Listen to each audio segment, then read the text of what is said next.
Went through the Pentagon 10 days after 9/11. I couldn't stay away from Mother Army. I went back there to see Don Rumsfeld. I'd worked for him as a White House fellow in the 1970s. All this is in the book. And I said, am I doing okay on CNN? He said, yeah, fine. He said, I'm thinking about it. He says, I read your book. And he said, this is a book that talks about the Kosovo campaign. And he said, I just want to tell you, he said, nobody's going to tell us where or when we can bomb. Nobody. He said, I'm thinking of calling this a floating coalition. What do you think about that? I said, well, sir, thanks for reading my book. And, he said, thanks, that's all the time I've got. Really? And I went downstairs. I was leaving the Pentagon, and an officer from the Joint Staff called me into his office and said, I want you to know, he said, sir, we're going to attack Iraq. And I said, why? He said, we don't know. He said, I said, well, did they tie Saddam to 9/11? He said, no. And then I came back to the Pentagon about 6 weeks later. I saw the same officer. I said, why haven't we attacked Iraq? We still going to attack Iraq? He said, oh, sir. He says, it's worse than that.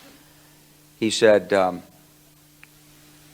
he pulled up a piece of paper off his desk. He said, I just got this memo from the Secretary of Defense's office. It says we're going to attack and destroy the governments in 7 countries in 5 years. We're going to start with Iraq, and then we're going to move to Syria, Lebanon, Libya, Somalia, Sudan, and Iran. I said, 7 countries in 5 years. I said, is that a classified memo? He said, yes, sir. I said, well, don't show it to me. He was about to show it to me. He said, because I want to talk about it. And I sat on this information for a long time, for about 6 or 8 months. I was so stunned by this, I couldn't begin to talk about it. And I couldn't believe it would really be true, but that's actually what happened. These people took control of the policy in the United States. And I realized then, it came back to me, a 1991 meeting I had with Paul Wolfowitz. You know, in 2001 he was Deputy Secretary of Defense, but in 1991 he was the Undersecretary of Defense for Policy. It's the number 3 position in the Pentagon.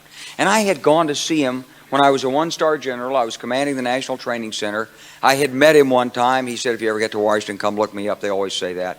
Well, I was there in Washington. It was a Friday afternoon. I'd visited Colin Powell. He'd given me 5 minutes of his precious time and sent me on my way, and I was bored in the Pentagon, and I thought, I'll just go, who can I see? I think I'll see Wolfowitz. So I called, and up there, he was available. Scooter Libby came to the door. I met Scooter for the first time, and he brought me in, and I said to Paul, I said, and this is 1991, I said, Mr. Secretary, you must be pretty happy with the performance of the troops in Desert Storm.